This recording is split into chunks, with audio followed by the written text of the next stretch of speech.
so many people getting involved over the last year. And when you get involved, what's one of the things that happens? You get informed. Exactly. Yes, and you debate options, different possibilities, different alternatives, so that we can be citizens who have some wisdom. Right. And it really doesn't take that long to become informed. Doesn't Yes. take that much effort, just communicating with others. In fact, in our time now, that is within the last 10 years, what's the great avenue for information? The internet. The internet. Right. Yes. All the ways that the use of the internet.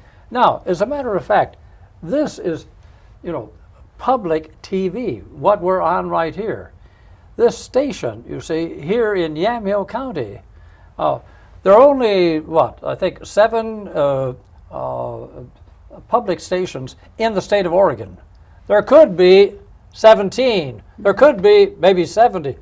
But, I mean, it's one of the options that we have in this democracy to hear different ideas from different people, from different points of view, with different backgrounds of information, that we could make wiser decisions and take on wiser actions.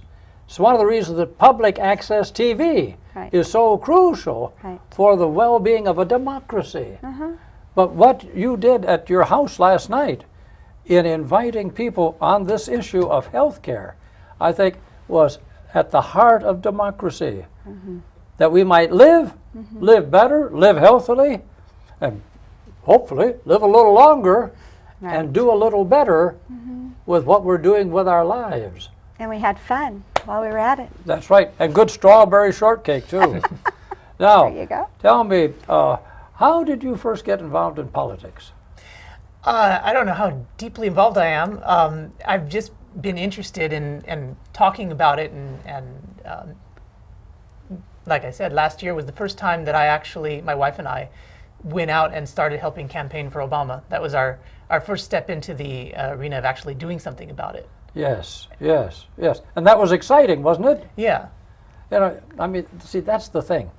We can make a difference if we will work and get the word out Right. and answer questions and get others involved.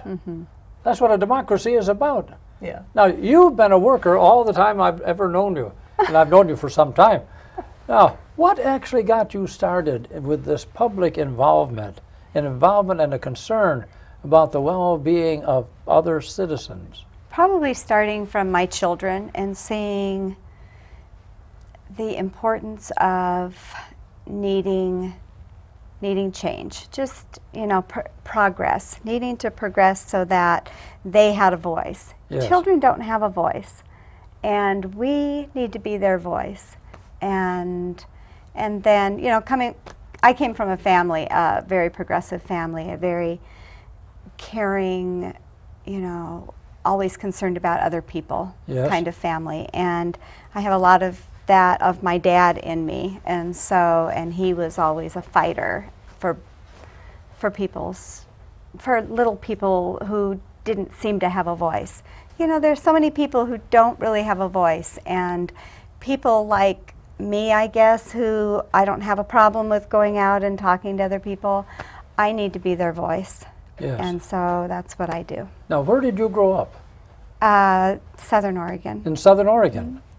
Oh, down near Ashland? Yeah, Eagle Point. Oh, On okay. a little family farm.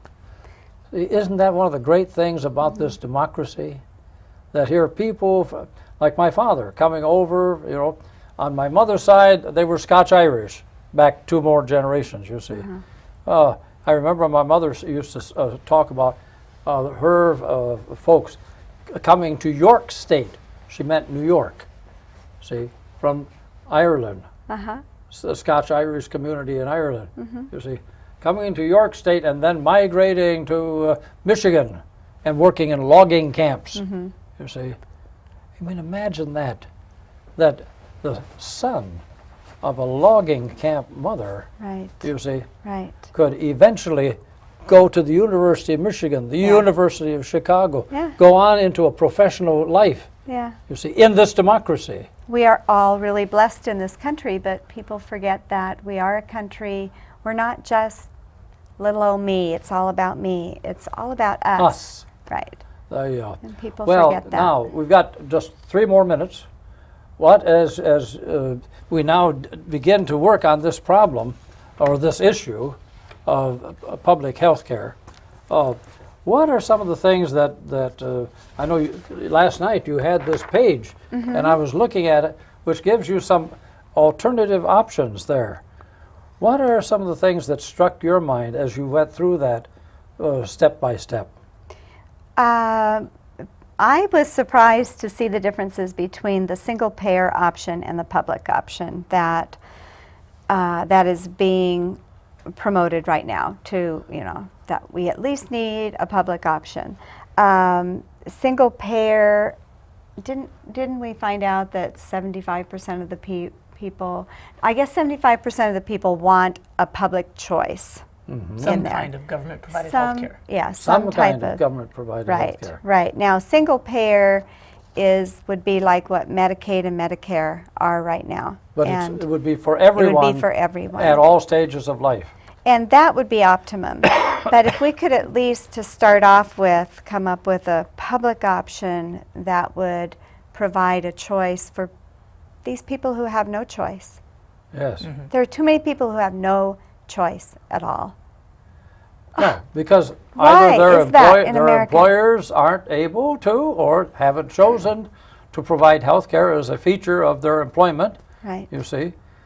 But why shouldn't everyone Right. have the opportunity to have health care, either through their employer or through the government? It just makes sense, and it'll create competition so that the people who do have a choice will have a better choice, because these private insurance companies will have some competition that then they will, feel like they need to think about their people before their profits as well. And so it just makes sense. Okay.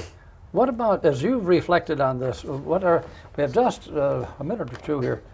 Do you have any choice, any preference for yourself between single payer or simply public option?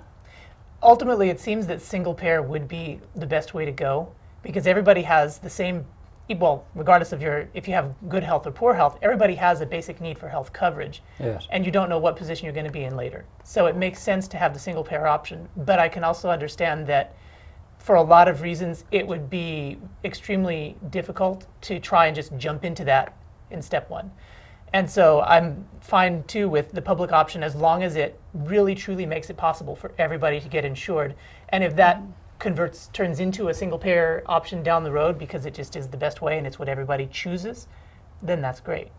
Well, I'm afraid right now we have no choice but having to say that's it. But thank you so much for being on Speaking Frankly, which you have done beautifully. Thanks. Thank you so much.